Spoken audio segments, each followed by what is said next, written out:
Sing me a song, the last that is gone. Et salut tout le monde, j'espère que vous allez bien. On se retrouve aujourd'hui pour une vidéo bilan, c'est le bilan lecture d'avril. Vous remarquerez que j'essaye quand même de tenir le rythme au niveau des vidéos. Là, donc on est fin mai, j'aurais voulu pouvoir vous tourner le bilan de mai en même temps, mais je suis encore en train de lire un roman que j'espère avoir fini pour le 31. Comme ça, je pourrais vous le passer sur le bilan de mai. Il faut savoir que cet été, ça va être un peu compliqué au niveau des vidéos, parce qu'avec les enfants à la maison, clairement, ça complique les choses. En plus, comme je tourne dans la chambre, il va faire chaud, et donc c'est très désagréable. Donc je ne sais pas si je vous ferai beaucoup de vidéos cet été, ou peut-être que je vous les tournerai plus dans le salon. Donc le décor risque de changer un peu, ou enfin voilà, on verra comment s'arranger, mais je préfère vous le dire. Sinon, le bilan du mois de mai a été plutôt bon, avec des très belles surprises. Il y a aussi eu un abandon, et je n'ai eu que 5 lectures. Donc c'est pas énorme, j'arrive vraiment pas à décoller niveau rythme. À chaque fois que je me dis que je suis bien partie, en fait, j'avance pas. Je fais autre chose, y a la couture, vous le savez peut-être, j'ai une boutique sur Etsy, un bon livre à lire shop, et dessus, je vous propose des pochettes pour livres.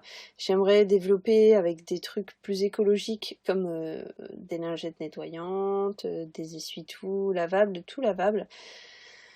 Donc c'est beaucoup de boulot, il y a eu beaucoup de commandes, il y a eu beaucoup d'envois, et du coup voilà, ça me prend beaucoup de temps.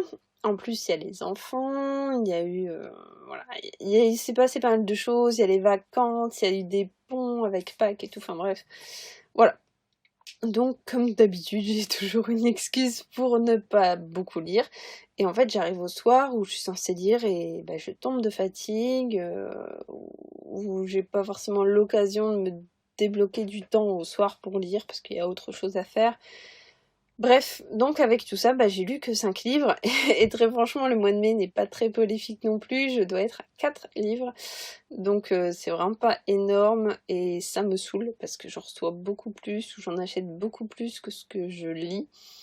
Donc je crois que je dois pas être loin des 600 livres non lus à la maison, sans compter les numériques, et ça commence à faire beaucoup.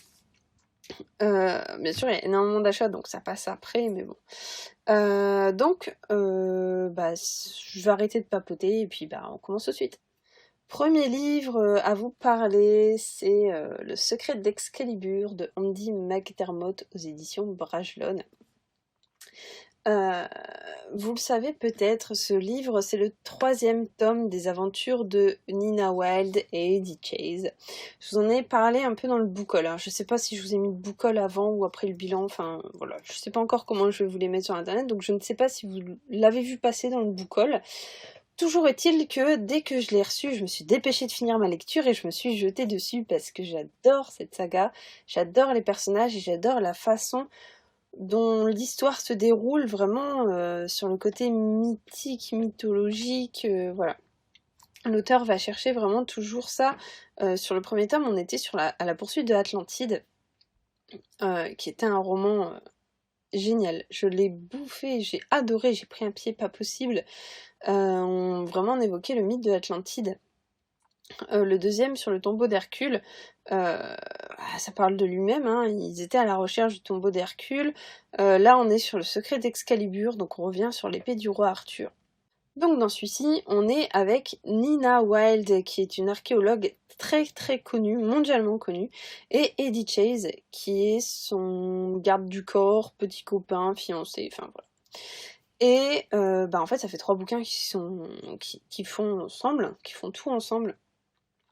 Et cette fois-ci, il partait en Angleterre voir la famille, et Nina se fait alpaguer par un ancien ami de son père décédé.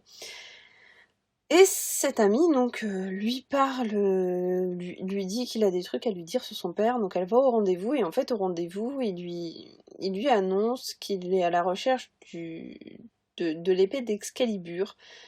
Parce qu'il y a une autre entreprise qui cherche après aussi, parce que l'épée pourrait aider à rassembler les forces telluriques et en faire,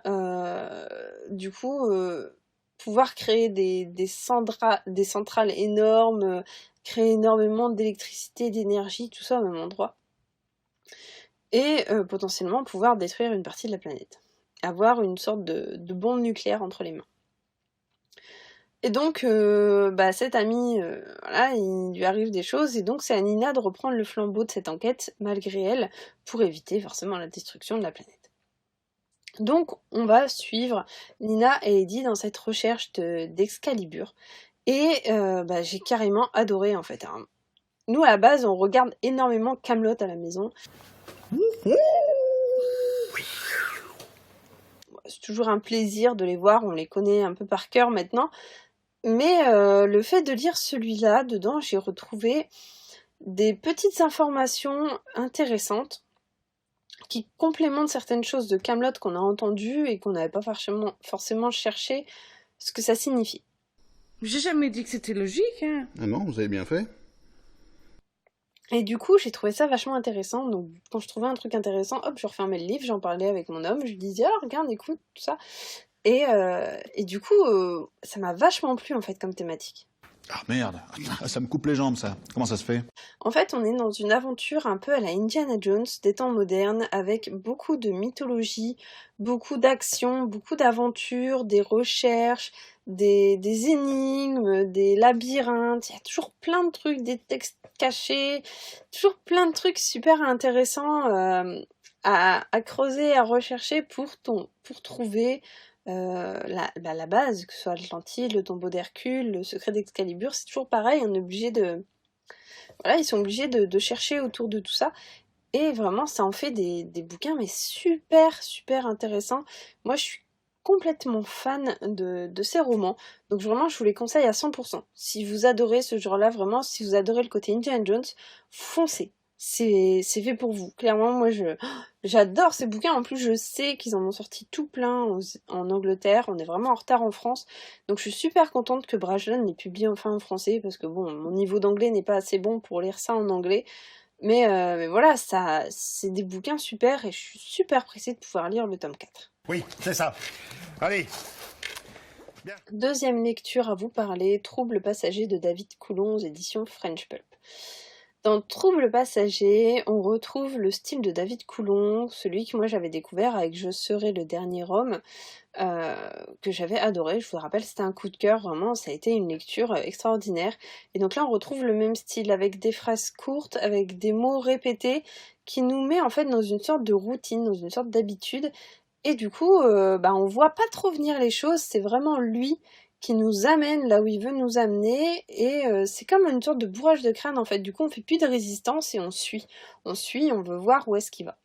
Dans Trouble passager, on est avec un homme qui a perdu sa fille plusieurs années auparavant, et donc avec sa femme, ça va plus trop, ils savent pas trop quoi faire. Forcément, la perte d'un enfant, c'est très compliqué. Et en fait, à un moment donné, il se fait séquestrer par une jeune fille qui est persuadée qu'il est un pédophile. Et donc, on va suivre ce qui va se passer, l'évolution, donc comment est-ce qu'il en est arrivé là, et surtout ce qui va lui arriver, ce qu'il va découvrir, ce que nous, on va découvrir, et voilà. Et encore une fois, ça en fait un bouquin extraordinaire, parce que il a réussi à nous retourner le cerveau, mais complètement du début à la fin. On sait que n'importe quoi peut arriver n'importe quand dans ce bouquin.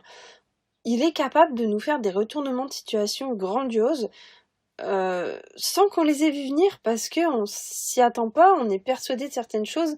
Le fait qu'il nous répète et qu'il nous répète certains mots, vraiment, ça fait un effet bourrage de crâne, et du coup, on n'arrive pas à réfléchir, on est vraiment dans le rythme qui nous impose, et c'est vachement intéressant. Qu'est-ce que ça change, qu'est-ce que c'est bon par rapport à tout ce qu'on peut lire d'habitude, on va dire, c'est assez classique. Et là, il nous propose un style vraiment très très différent d'habitude, et c'est vachement agréable. Ça fait du bien de sortir un petit peu des habitudes, et de pouvoir lire ce genre de bouquins, ce genre de livres qui nous embarquent de façon différente. Donc voilà, moi Trouble passager, ça a été une excellente lecture. Alors j'ai peut-être préféré Je serai le dernier homme au niveau de l'histoire et aussi au niveau de la découverte du style, parce que c'est vraiment là que j'ai découvert sa façon d'écrire et que j'ai adoré. Mais clairement, Trouble passager, c'est un excellent bouquin, la thématique est super intéressante, la façon dont c'est mis en place, parce que c'est pas mis en place comme si voilà, c'était un pédophile criminel qui capturait des enfants, qui les violait, puis qui les tuait, puis qui retrouvait les corps, et puis qui aurait une enquête dessus. Là, on est vraiment dans le truc et on découvre petit à petit pourquoi la fille elle pense ça, qu'est-ce qu'il est vraiment, et du coup voilà, on va vraiment tourner avec toute cette thématique d'une façon différente de ce qu'on voit d'habitude, et vraiment c'est génial. Troisième livre à vous parler, Le livre perdu de Léonard de Vinci, de Francesco Fioretti aux éditions HC Éditions. Aïe aïe, là ça a été compliqué, je sais pas si vous avez vu mon book haul, je vous en ai parlé dedans.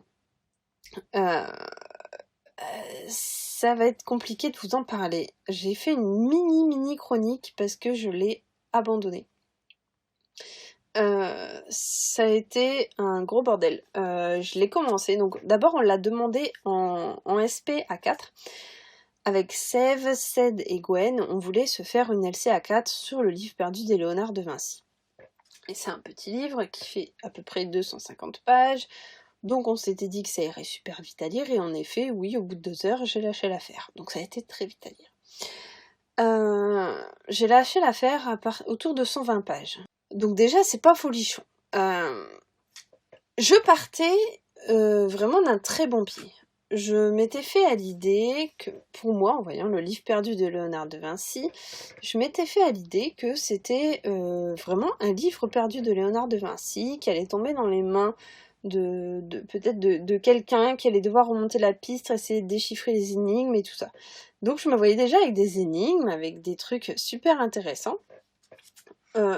J'ai lu le Avant de commencer, qui m'a bien emballée, parce que nous parlerons notamment des nombreuses énigmes que contient ce tableau célèbre et très discuté. Donc il me semble qu'on parle du portrait de Luca Pacioli. Ensuite, au 15e chapitre de ce livre, le lecteur tombera sur une sorte de Rubik's Combicube. Oh, super chouette! La 10 fines proportions, ainsi définie par Luca Pacioli lui-même dans son œuvre destinée aux esprits perspicaces et curieux, est ce que nous appelons aujourd'hui la section dorée, blablabla. Donc là, je me suis dit, chouette. Alors attention, Léonard de Vinci, un peu d'histoire, des énigmes, des Rubik's Cube, des trucs scientifiques, mais what? Ça va être trop bien, ça va être exactement ce que j'aime, un peu de scientifique, un peu de Dos Santos. Sauf que, plan, le soufflet a vite dégonflé et ça l'a pas fait.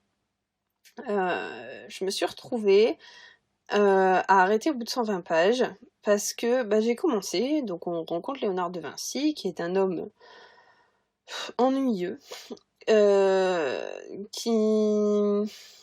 Alors je suis désolée pour Léonard, hein, mais c'est la façon... Moi je l'ai ressenti comme ça. Pour moi j'ai ressenti que Léonard était un homme ennuyeux, qui bougonnait beaucoup parce qu'on lui a demandé de peindre la scène, qui savait pas faire les mains, qui savait pas faire je sais plus quoi, et que du coup il devait beaucoup s'entraîner à côté, et qu'il n'arrivait pas à peindre la scène dans les temps parce qu'on n'arrêtait pas de lui demander des portraits. Voilà, 120 pages là-dessus, donc la moitié du bouquin, qui est déjà pas épais, sur le fait qu'il râle parce qu'il doit faire des portraits en dehors de la scène. Bon, en fait c'est arrivé au stade où je me suis dit que ça le faisait mais plus du tout, qu'en fait il se passait rien, que c'était très très ennuyeux. Alors ça avait beau être peut-être intéressant au niveau de ce que Léonard de Vinci, la démarche de Léonard de Vinci pour peindre certaines choses, pour ses connaissances d'époque, pour son statut de l'époque, parce qu'il était très apprécié des personnes haut classées. Et malgré tout ça, ça l'a pas fait. L'auteur nous sort des formules mathématiques, alors moi qui adore ça, dans les bouquins, avoir des sortes d'énigmes, tout ça, en fait, il nous pond ça d'une façon copier-coller sur internet. Il te prend l'énigme, il te la met, il t'explique que dalle, il te met des mots super compliqués, et t'as sauté une page parce que t'as rien compris pas ce qu'il voulait dire. Clairement, ça m'a barbée. J'ai eu l'impression d'être prise justement pour une conne dans le sens où je ne comprenais rien et ça me saoulait. Je voyais pas le but du bouquin. C'était juste raconter. Il n'y avait pas de...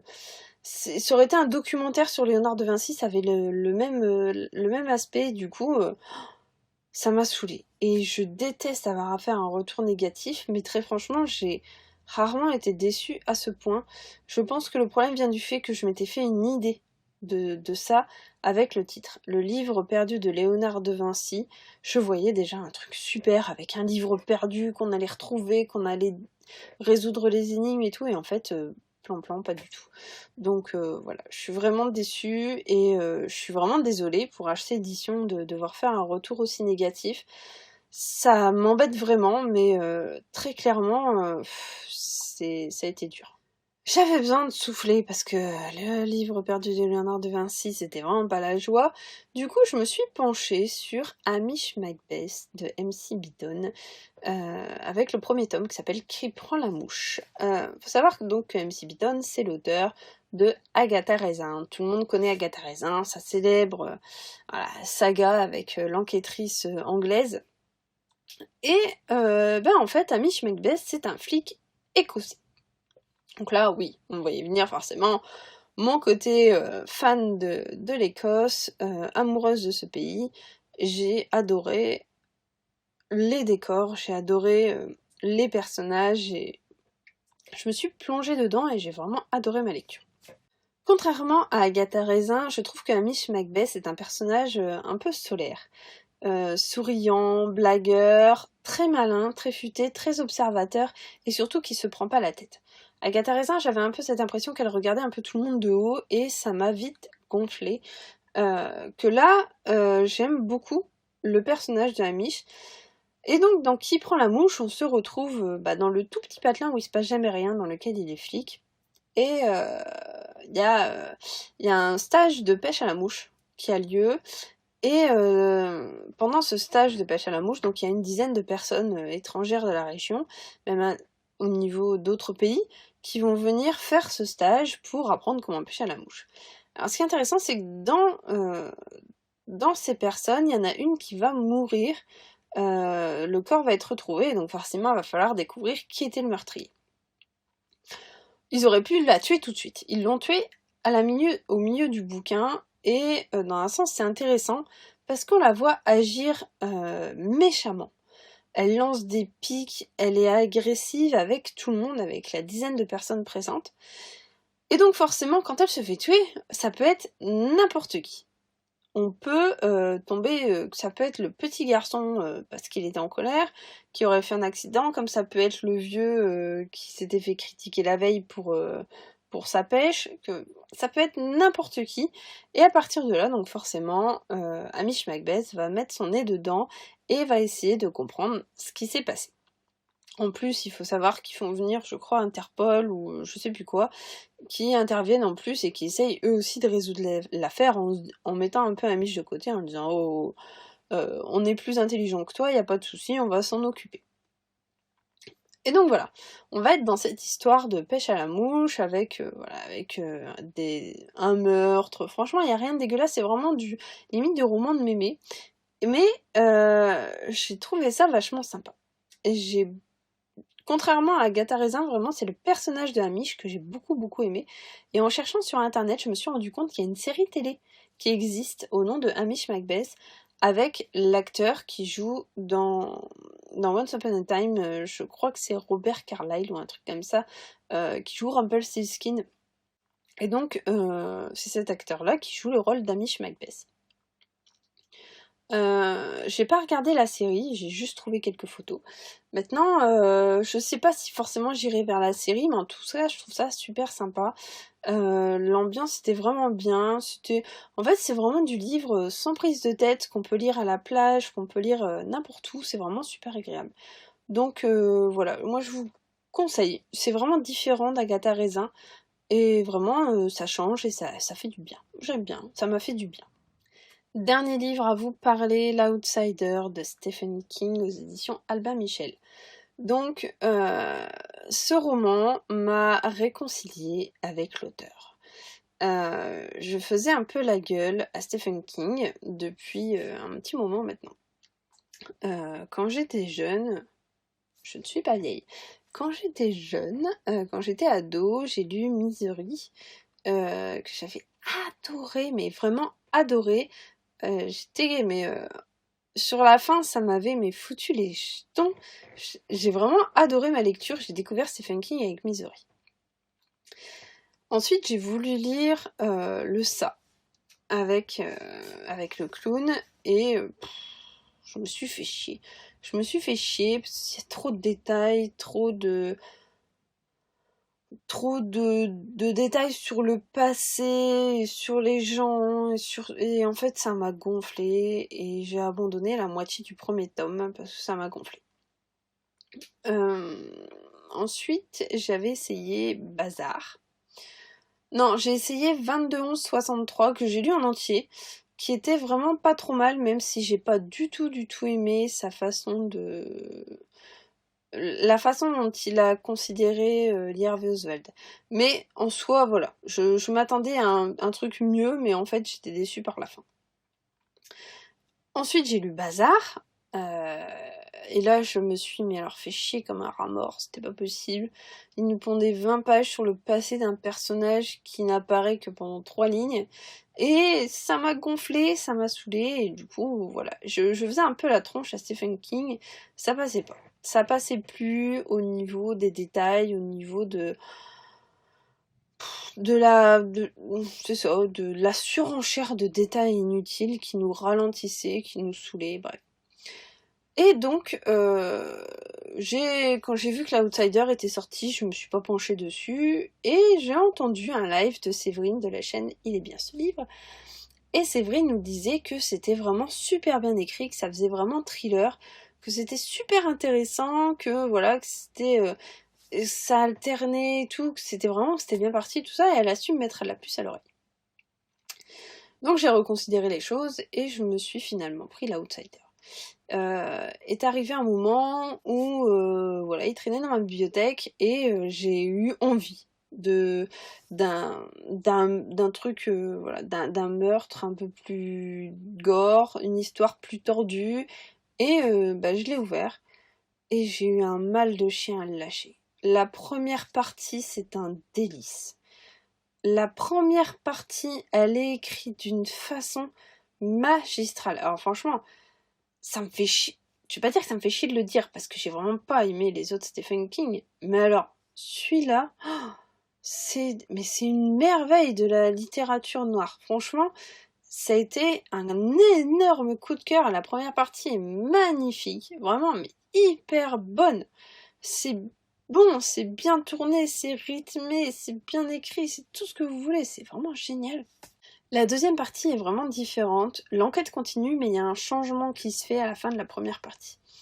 Ça a été...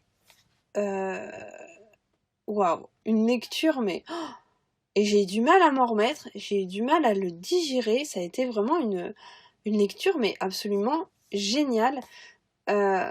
J'arrive même pas à vous trouver les arguments. Il y a une touche de fantastique.